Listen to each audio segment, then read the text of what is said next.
Hey, friends, and the superwomen of Team Take Massive Action in particular.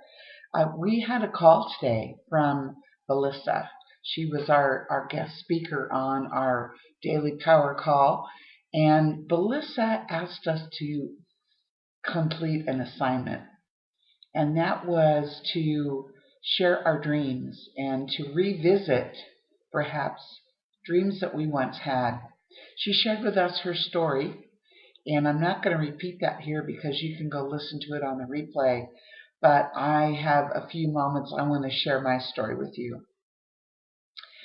When I was in high school, my dream was to learn languages and to travel, and also to become an artist. So I had gone through a whole process of becoming a foreign exchange student, got approved by my city and county and state to go forward with that, and was selected through a process that went through the headquarters in New York City, and it was all going great, and even had my luggage purchased to get to go somewhere and use the Spanish language, hopefully, that I was learning in school, to go to a Spanish-speaking country.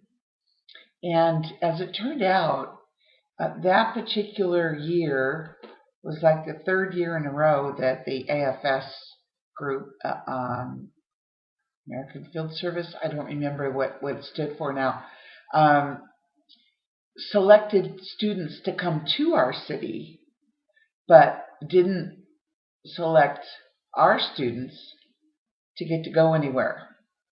And so the year after this happened to me was the year that the local chapter put their foot down and said, we're not taking in anymore because this is lopsided. It's not fair that we are hosting and housing, but you're not taking our worthy kids and sending them out there. So my dream died of being able to go out as a senior and spend a semester or more in another country. And this was going to be quite a sacrifice for my parents, who I was second of 4 children, to be able to put forth the money. I was a good student and made whatever efforts I could, but I let that dream die. I still had goals of pursuing art, and I still had a love of languages, but in my letting my dream die, my life took a turn in another direction. Okay, I fell in love. I got married when I was 18, a month from my 19th birthday. I was a newlywed.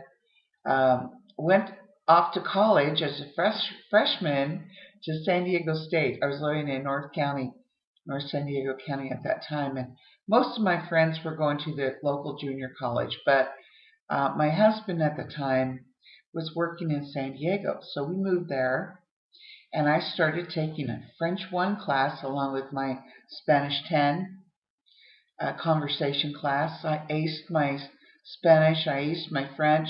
I loved going to the language lab and listening to the Italian and the Portuguese and the German of the same lesson that I understood in the other languages. So it's something that stayed with me, and over time I was able to use, in particular, the Spanish.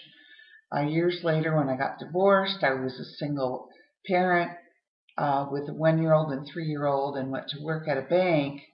I used the Spanish language to help my customers, and as time went on, I also began teaching homebuyer education in Spanish to underprivileged families, so that when they went out and bought their first home, they knew how to do it right. They were prepared with their budget.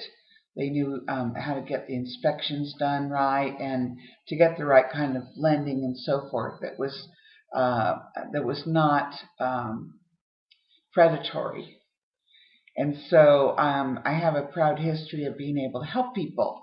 Well, now here I am, approaching 65 years old, and what kind of legacy am I going to leave besides being a retired banker and a grandma of three handsome young men, a proud mother of two great kids, and I have a beautiful daughter-in-law.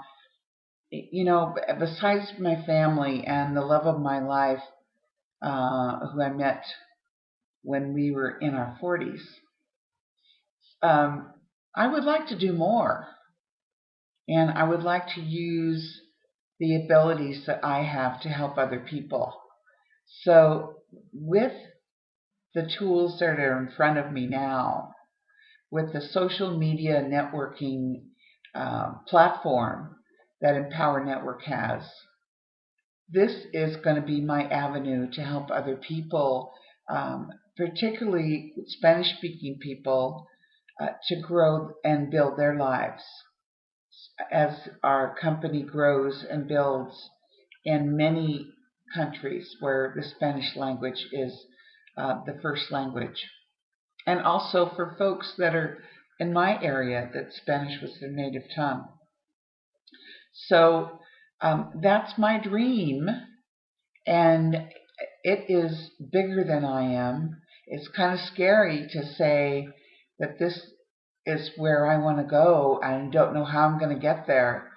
But with the help of my super women at Team Take Massive Action and Empower Network, and our new system coming out very shortly that's grandma proof, I can see my way to helping a lot of people. And I don't know how I'm going to do it, and the dream is scary, but I want to leave a legacy that's bigger than just a little cocoon around me and my family, which could be a lot better and bigger than it is right now.